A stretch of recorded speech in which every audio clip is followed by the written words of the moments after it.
पिछले 5 साल से मैं देख रही हूँ लगातार कि टांडा इस वक्त बड़ा अनाथ है। अनाथ इन द सेंस आप खुद टांडा चल के आए तो देखा होगा कि विकास कार्य बिल्कुल डम पड़े हैं। नागरिक चाहेगा मेरा फला काम हो जाए, फला काम हो जाए, और वो काम होके नहीं देता है जब तक वो पैसा उगाही ना कर ले। अच्छा, एक इतिहास कायम किया जहाँ ये तस्वुर भी नहीं किया जा सकता था, सोचा भी नहीं जा सकता था कि कोई लेडी आके यहाँ कमान संभालेगी, वो भी चेयरमैनशिप की।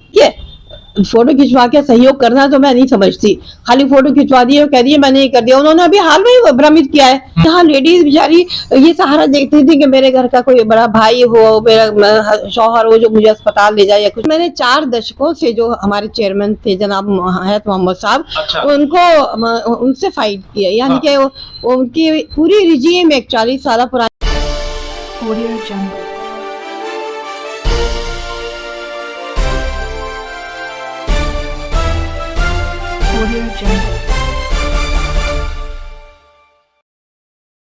नमस्कार दर्शकों, आप देख रहे हैं अभी समाचार टीवी और मैं हूं अभिषेक उपाध्याय।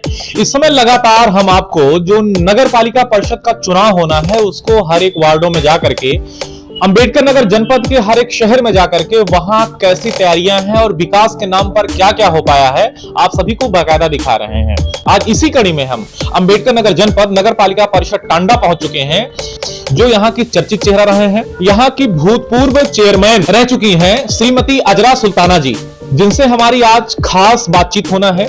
और इस साक्षात्कार, इस खास बातचीत के द्वारा आप सभी को कई सच सामने आने वाला है। हम आगे बढ़ते हैं तो सबसे पहले मैम हमारे चैनल में आपका बहुत बहुत स्वागत। बहुत बहुत शुक्रिया आपका भी कि आप लोगों ने यहाँ पे आके।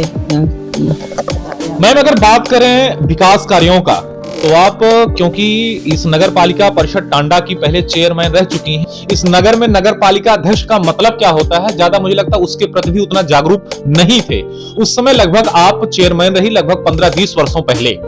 तो पहले के समय में और अब के समय में आपको ऐसा क्या दिखाई पड़ रहा है, ऐसा क्या जान पड़ रहा है कि क्या हो रहा है, इसके बारे में ये अंतर क्या दिख रहा है आपको, क्या कहना चाहेंगे, क्या बताना चाहेंगे? देखिए, जब मैं यहाँ पे आई थी तो मैं इतना पॉलिटिकल यहाँ तक के हिसाब से नहीं जानती थी, क्योंकि मैं दिल्ली में रहती थी और यहाँ आती जाती थी क्योंकि मेरे इन लॉज यहाँ पे, तो मैं आती जाती थी। लेकिन मैंने 4 दशकों से जो हमारे चेयरमैन थे जनाब हयात मोहम्मद साहब, उनको उनसे फाइट किया, यानी कि उनकी पूरी रिजीम एक 40 साल पुरानी रिजीम को तोड़ के वो भी लेडी होने के नाते मैंने यहाँ पे आई और मैंने संभाला, एक इतिहास कायम किया जहाँ ये तस्वुर भी नहीं किया जा सकता था, सोचा भी नहीं जा सकता था कि कोई लेडी आके यहाँ कमान संभालेगी, वो भी चेयरमैनशिप की। तो ये बहुत बड़ा एक मुद्दा था, नंबर 1।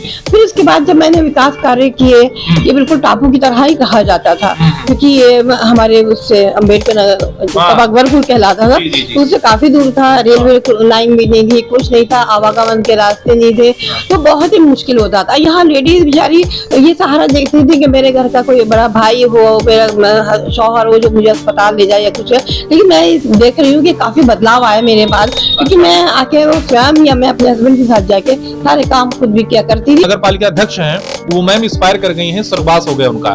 तो एडीएम साहब यहाँ के प्रशासनिक अधिकारी होते हुए भी यहाँ का काम देख रहे हैं। आप यहाँ 25 वार्ड है और 25 वार्डों से चयनित जो है 25 सभासद हैं और 5 जो है नामित सभासद हैं।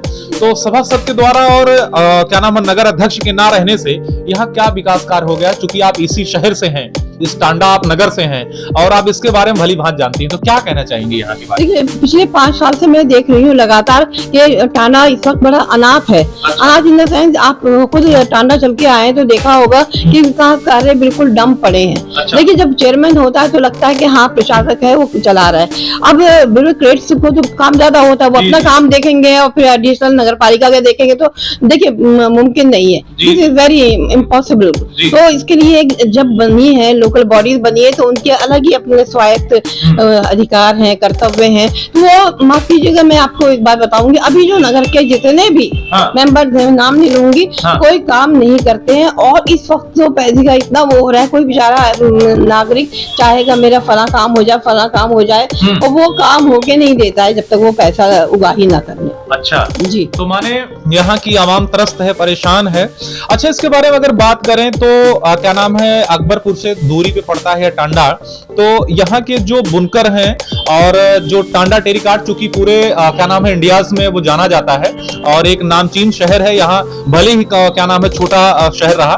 तो इसके बारे में क्या कहना चाहेंगे? क्या अपने वो प्रोडक्ट को, जो यहाँ के लोग काम करने वाले हैं, वो अपने प्रोडक्ट को क्या सही रेट में वो बेच पा रहे हैं? उनको मुनासिब चीज मिल पा रहा है या उनको दूर दूर भटकना पा रहा है? उनके लिए कुछ ऐसा कुछ कार्य आप सोचेंगे, करेंगे? नहीं, एक तो ये बात है कि हमारे यहाँ भारत सरकार की तरफ से और यहाँ प्रदेश की सरकार की तरफ से बहुत सी योजना है जो ये लोग अनभिज्ञ हैं। यहाँ के बुनकर नहीं जानते। जो गरीब बुनकर है बेचारा, वो तो कभी दिहाड़ी पे काम करता है या अपना भी होंगे तो 2 लूम या 4 लूम, तो उसी में त्रस्त रहता है। उसको आगे की सोच के लिए टाइम ही नहीं है। तो मैं चाहूंगी जैसे ये नोएडा, ग्रेटर नोएडा, दिल्ली वगैरह में जो मेट्रो सिटीज में NEPZ वगैरह है, तो इस तरह की मैं एक व्यवसायिक हब का कायम करना चाहती हूँ। एक केंद्र यहाँ पे ऐसे बने, केंद्र ऐसा हो जो उनकी जो समस्याएं हैं, लोकल समस्याएं धागे की है, रंगाई की है और बुनकर की है, नई टेक्निक की है, वो आगे बढ़ पाए। तो हाउस टैक्स है, वाटर टैक्स है, जो यहाँ पे नगर में नगर पालिका अध्यक्ष द्वारा लिया जाता है, इसको आप उनको